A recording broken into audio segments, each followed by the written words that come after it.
let's encourage mode to move on.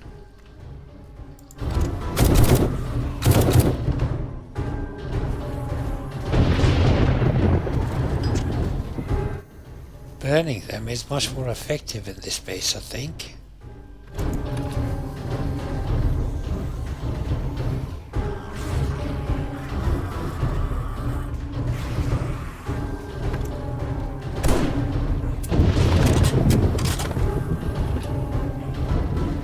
The reload time of a hunting rifle reduces its effectiveness during a red moon, I think. Master, we are not alone.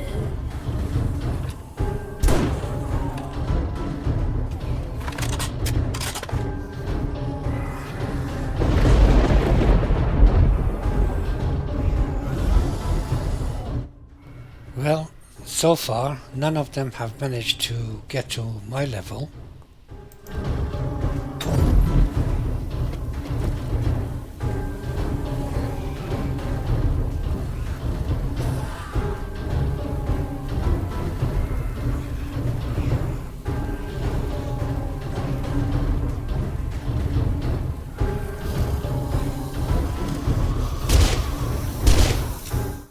A big advantage of a compact base like this one is your proximity to the zombies.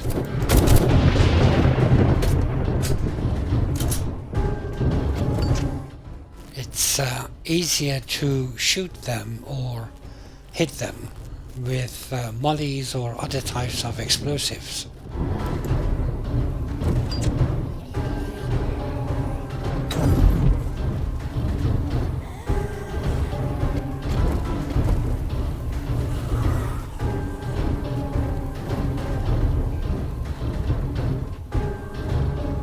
Incoming enemies, prepare for conflict.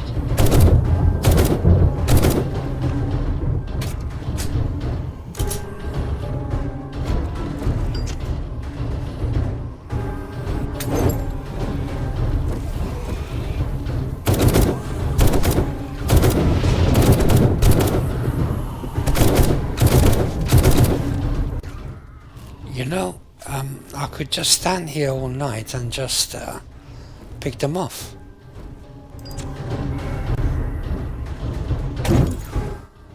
In fact, I think I'd do exactly that.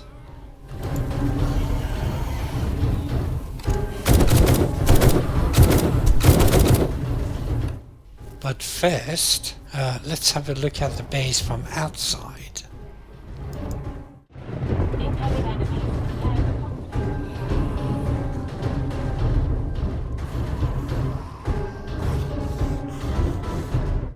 Interesting that they are congregating by the torch. I had expected the first obstacle to be the balance beam.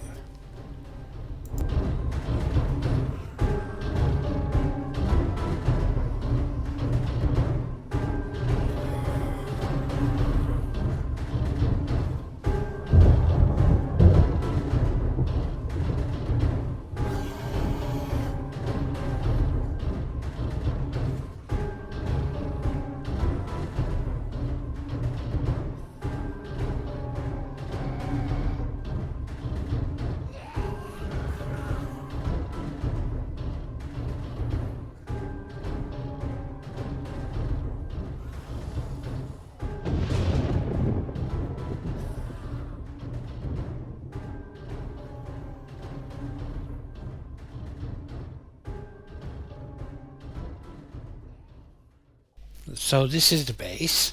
I've got 3 strong pillars supporting the base and 3 further reasonably strong pillars supporting the pathway to the base. And you can see that the pathway hangs off these pillars.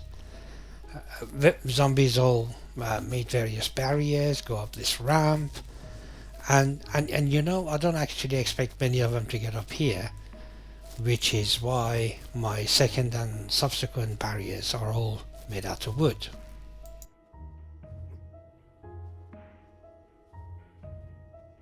My sensors have picked up something.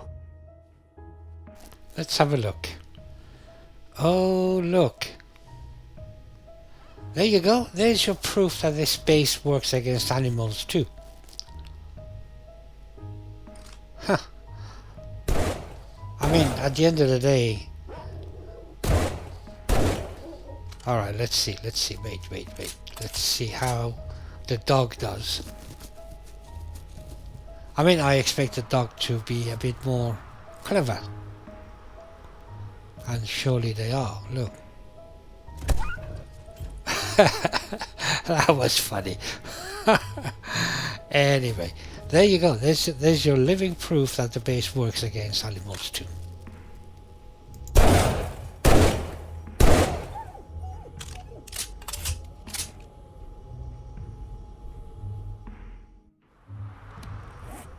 I've selected a location in the frozen biome, away from everyone and everything, for this build. I mean, you've already seen the build, you've already seen the base, but the goal of this build was to keep everything simple and into a single row, so I only have a limited number of pillars.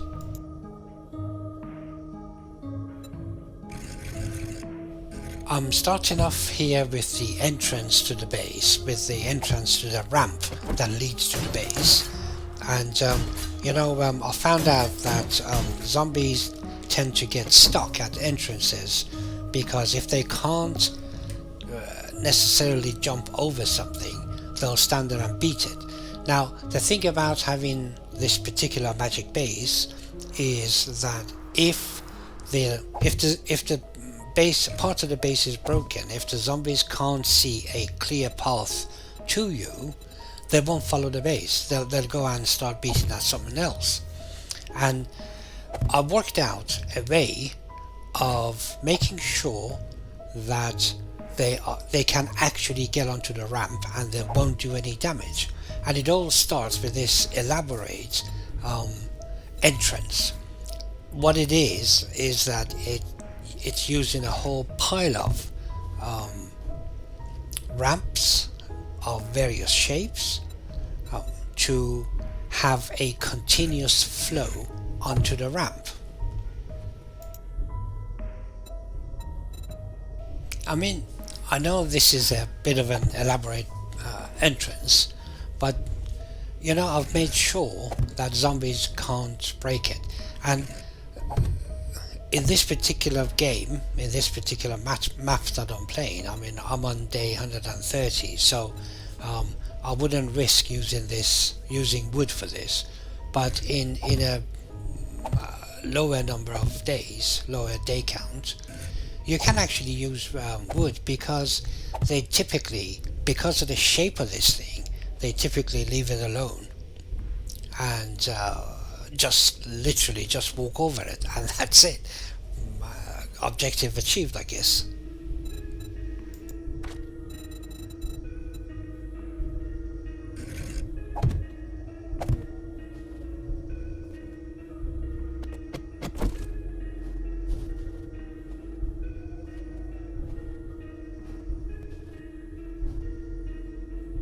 As you can see, the entrance is done. So now let's build the rest of it.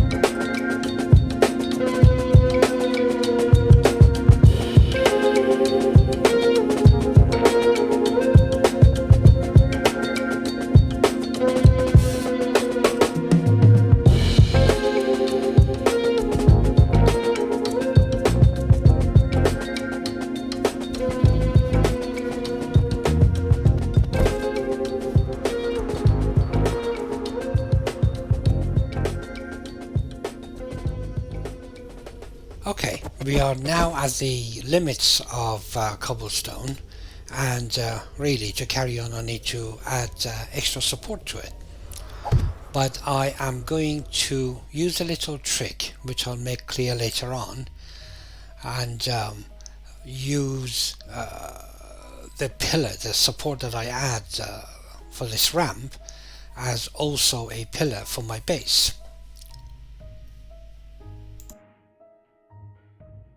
Here I'm just laying down the foundation of the base.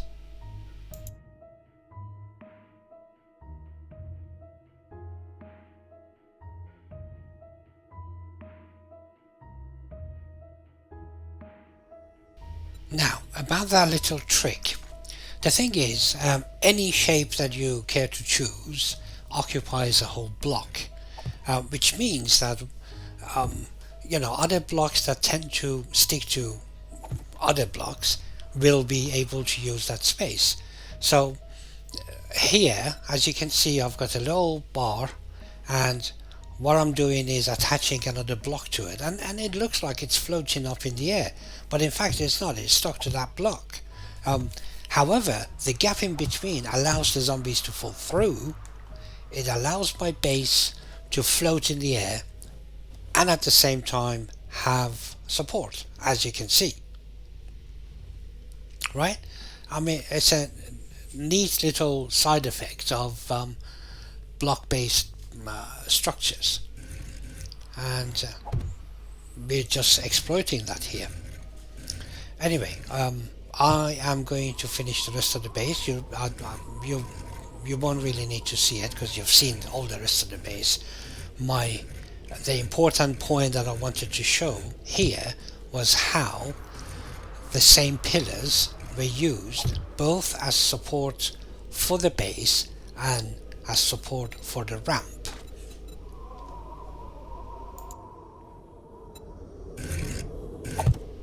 As always, thank you so much for watching this video, and really well done if you made it this far. And again, please, if you haven't already subscribed, do so. It'll help me create better content for you. Thank you so much, and see you next time.